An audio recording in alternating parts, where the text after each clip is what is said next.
Hello everyone, welcome to Maxima Horror Times. आज मैं अपनी एक नई स्टोरी के साथ आपके सामने आई हूँ। तो चलिए शुरू करते हैं। ये स्टोरी एक बच्चे की है जिसके साथ ये इंसिडेंट हो चुका है, वो भी स्कूल में। इसका मतलब स्कूल भी अब ज़्यादा सेफ नहीं रहे हैं। तो चलिए देखते हैं हमारी स्टोरी।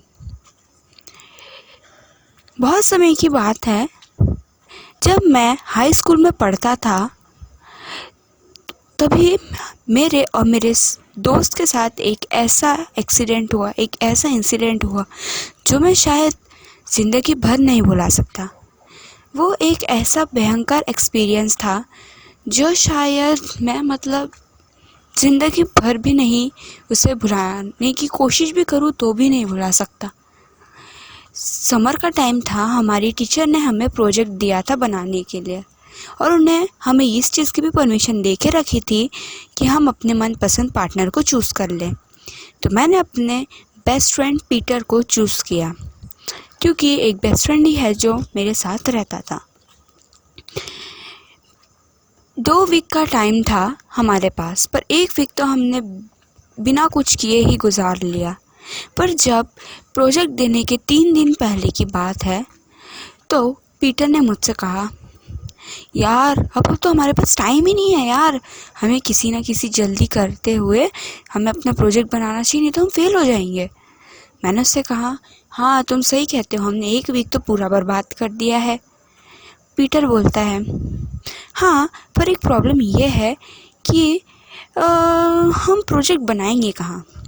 तो मैंने कहा, घर पे बनाएंगे। तो पीटर बोलता है, हाँ वो तो है, पर हम दोनों एक साथ बनाना चाहेंगे ना। पर अब मेरा घर खाली नहीं है, क्योंकि मेरे घर पे मेहमान आने वाले हैं, मेरे अंकल आंट, तो शायद मेरे घर पे तो नहीं बन पाएगा। तो मैंने कहा, हाँ मेरे घर पर भी नहीं हो पाएगा, क्योंकि हमारे प्रोजेक्ट के लिए मेरा घर बहुत छोटा है, और वैसे भी तुम तो जानते ही हो मैं अपना रूम अपने दोनों भाइयों के साथ शेयर करता हूँ।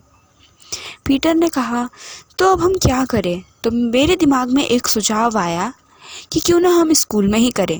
मैंने उससे कहा, क्यों ना हम स्कूल में ही करें, स्कूल ही सबसे बेस्ट जगह है, हम वहाँ कर भी सकते हैं। तो पीटर ने कहा, पर हमें कोई फ्री पीरियड मिलता कहाँ है यार, क्या करें अब।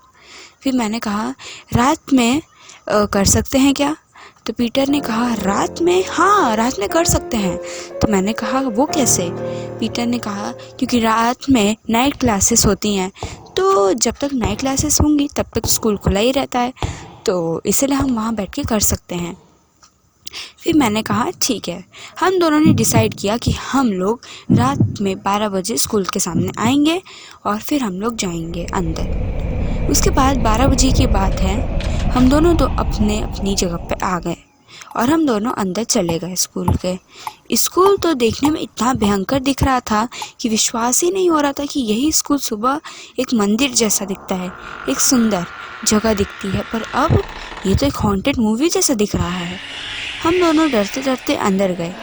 हॉलवे में चल रहे थे कि हमने देखा कि विंडोज़ भी सारी क्लोज हैं और कुछ हवा भी नहीं आ रही है, कुछ भी नहीं था वहाँ पे।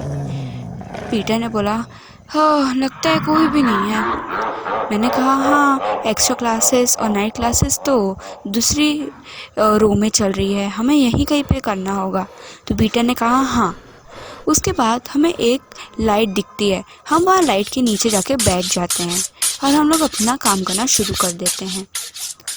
फिर पीटर बोलता है, उसको कुछ शायद आवाज़ सुनाई देती होगी, तो उसने कहा कि अरे यार मुझे कुछ आवाज़ सुनाई दे रही है, एक बार पीछे देखो तो ज़रा।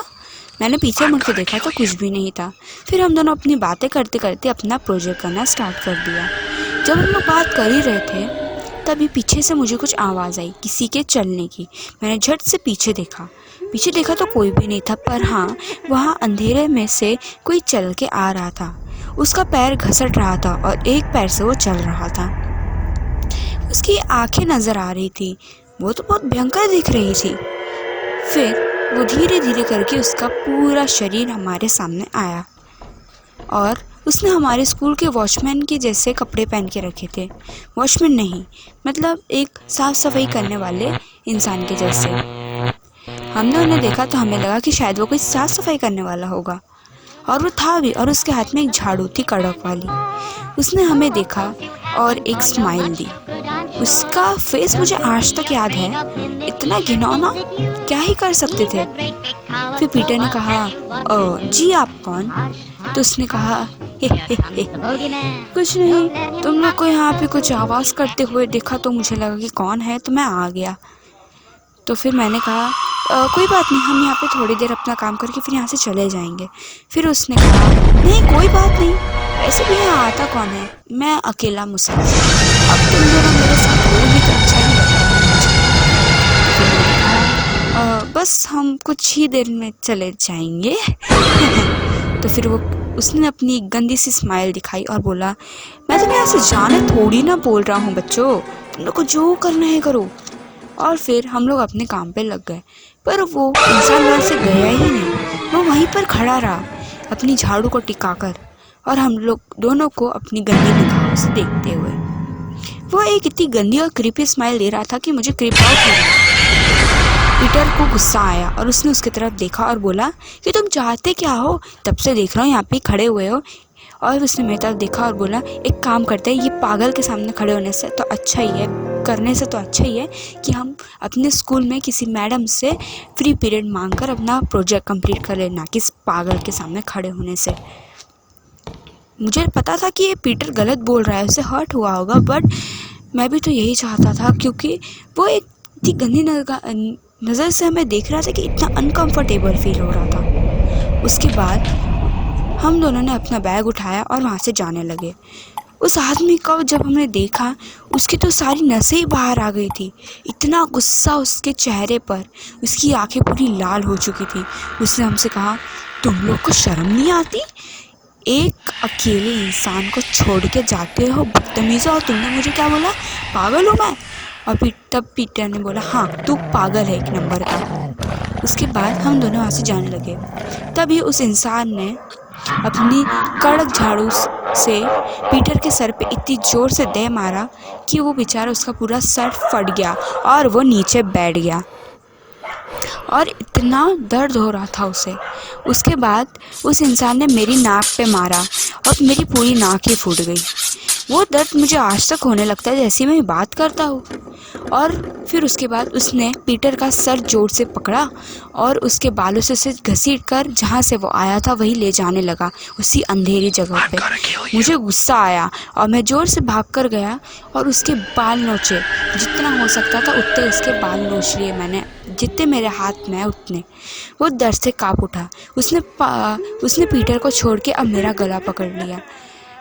मुझे तो लग रहा था कि वो लंगड़ा है तो उसके अंदर दम ही नहीं होगा, पर उसके अंदर तो दम इतना ही कि उसने मुझे एक ही हाथ से पकड़ के रखा था मेरे गले से, और मेरा गला इतनी ज़ोर से दबा रहा था कि मेरा पूरा चेहरा नीला पड़ने लगा।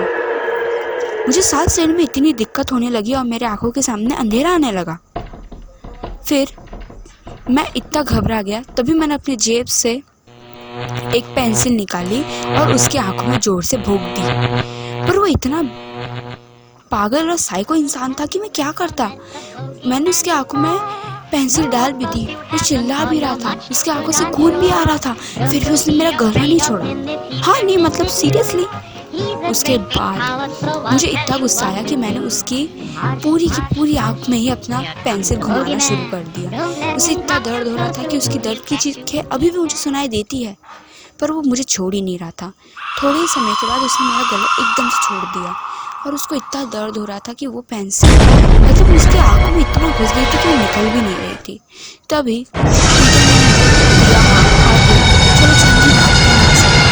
हम लोग उसी रूम में जाके गए और जहाँ पे नाइट क्लासेस और एक्स्ट्रा क्लासेस चल रही थी वहाँ पे जाके खड़े हो गए और उन लोगों को सारी बात बताई।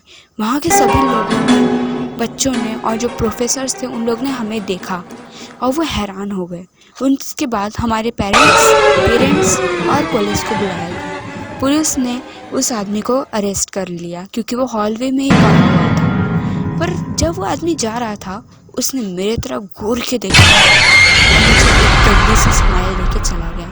आई होप कि वो कभी भी जेल से ना निकले। तो फ्रेंड्स, आपको कैसे लगी मेरी आज की स्टोरी? अगर अच्छी लगी हो तो लाइक और सब्सक्राइब ज़रूर करिएगा, और अगर आपको इतनी अच्छी लगी है स्टोरी तो आप इसे शेयर ज़रूर करिएगा और सब्सक्राइब करना बिल्कुल ना भूलें, क्योंकि हमारे न्यू वीडियोस आपका ही वेट कर रहे हैं। तो थैंक यू।